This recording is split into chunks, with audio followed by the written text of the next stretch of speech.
I got to see the new Superman movie yesterday, and it changed my mind on Superman. This is my spoiler-free review.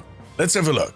Making a Superman movie must be one of the most challenging things to do when it comes to superhero cinema. There's just so much history that you need to take into account. Marvel might be the biggest name when it comes to superhero movies, but Superman definitely is the most recognizable hero in general, globally.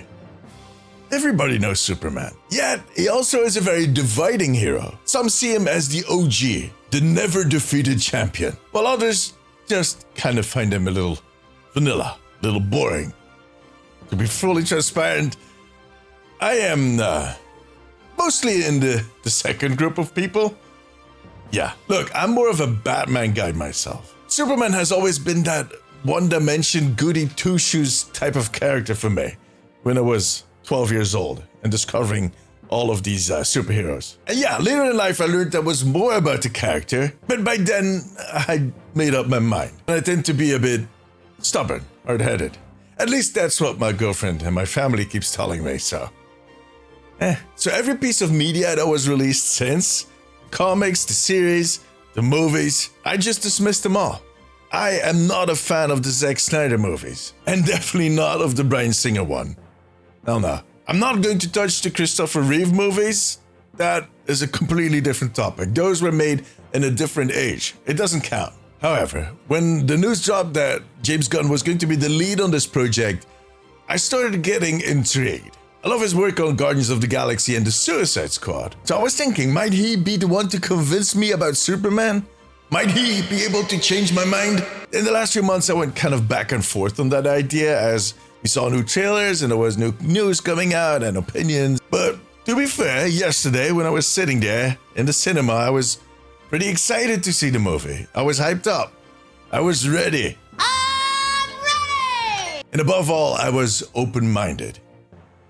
Yeah, I might be one of the few people that is going to walk into this movie so open-minded. I'm actually expecting to see a lot of different opinions. Some people are going to love this movie, while others are going to just hate it, trash it. For me personally, however, it was the best Superman movie I've ever seen. At least that was made in this century. And that's because it's a James Gunn movie. As he did in Guardians or the Suicide Squad, it did have those typical elements. There was humanity, there was humor, and there were goosebumps. The HHG, as I call it. Yeah, no, I just made it up right here. That is not a thing. Not even for me. Sorry.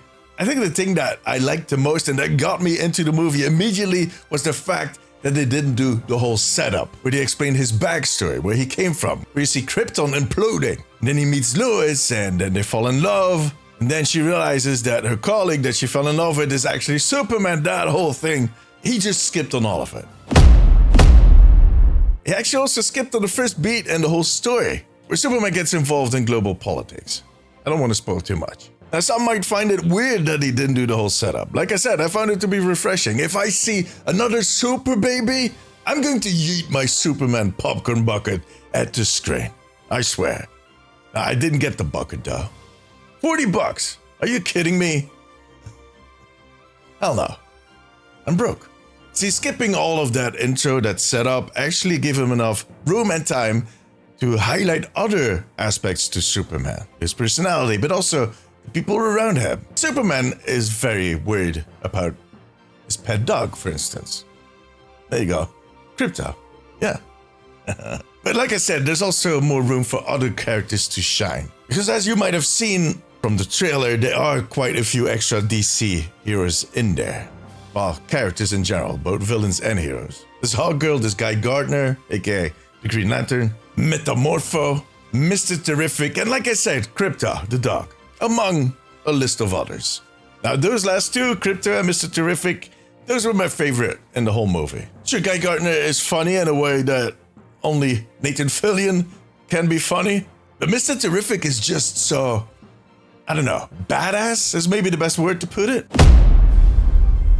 He actually feels like a superhero that was written by Tarantino. He looks like a Tarantino movie character. He has this cool thing to him that he loses completely as soon as Krypto walks in.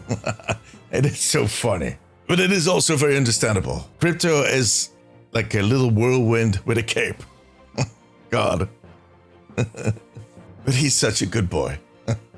And he's a brilliant comedic element to play with. Having Krypto being part of this cast and being so prominently present in the movie makes the movie feel a little more lighthearted. And it puts a spotlight on the humanity of Superman. I mean, look, in all of the previous movies, we've heard this story many times before. He's a good man that was brought up by a good family. But at some point in all of these movies, Superman became this kind of robot that just was following a code. It wasn't really always a rhyme nor reason to why he was doing that. And don't get me wrong, this Superman has that to a certain extent, which sometimes frustrates some of the other characters, but they actually made that into a thing. But by adding Krypto and having Superman worry about stuff like his public perception, they actually gave more of a reason to all of it. They made it into a human choice. By the way, talking about Superman's parents, his, well, foster parents, that is some great casting. The most interesting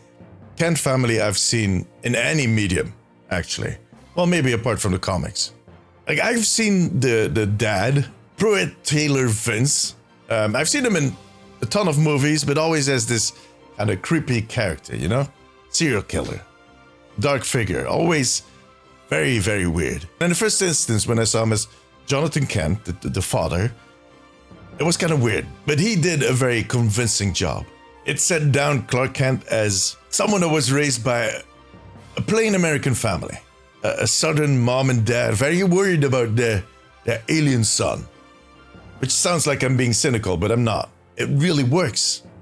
I was pleasantly surprised. However, the best performance in all of the movie, that's going to be Nicholas Hoult as Lex Luthor. Jesus Christ. The best Lex Luthor I've ever seen.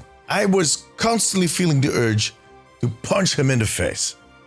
I hated him so much. He personifies that sense of desperation that we've all been feeling, where the bad guys seem to be getting away with everything lately. But then, when the movie delivers on that sweet, sweet revenge, Nicholas Hoult manages to bring it all back to this sense of defeat that you rarely get to see from any villain in a superhero movie. You usually see him being dragged off, or they die, or they get Hulk smashed.